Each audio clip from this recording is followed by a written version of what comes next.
G'day guys, it's the Clevo King here. I've gone and dragged an engine outside from my personal collection to show you a video today, the difference between a D block and a square block Cleveland.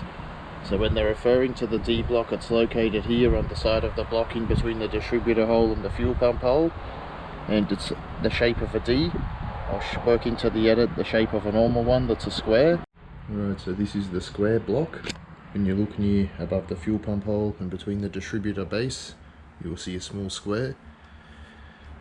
And another block I've got that's got nothing on there. This is the no block. When you look near the fuel pump block off and the distributor, no square, no D, smooth.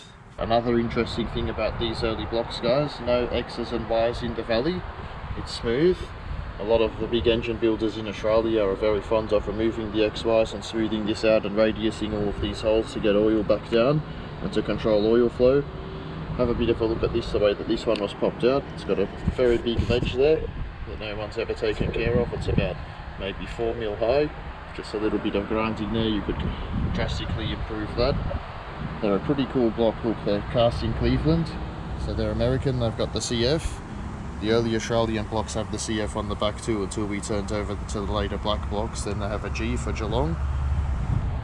Alright, another interesting thing about this one, guys, is coming out here, have a bit of a look at the casting number on the block.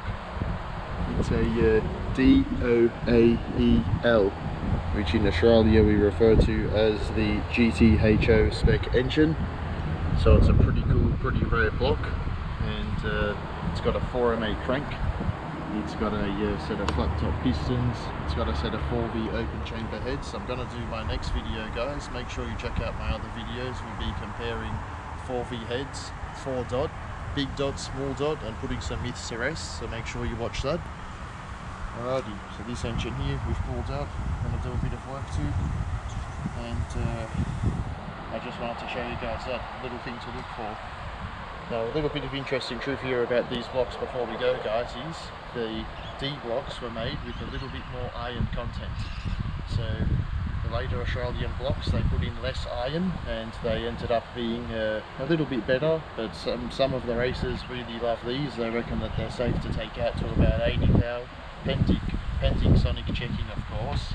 But you won't believe this engine was from a yellow XAGE sedan, which we knew about, very rusty, and a mate pulls it out and put it into an XFU. Fuel prices have gone up so much over the years that he pulled the engine out of the XFU to put the original 6-cylinder back in to save money on fuel with his daily commute. And he remembered that I had earmarked this engine and he rang me. I got it with a set of 2V heads, and since then I've gone and bought a set of 4V heads and a whole lot of stuff to return this thing back to original. So we'll end the video here. Make sure you smash the like and subscribe.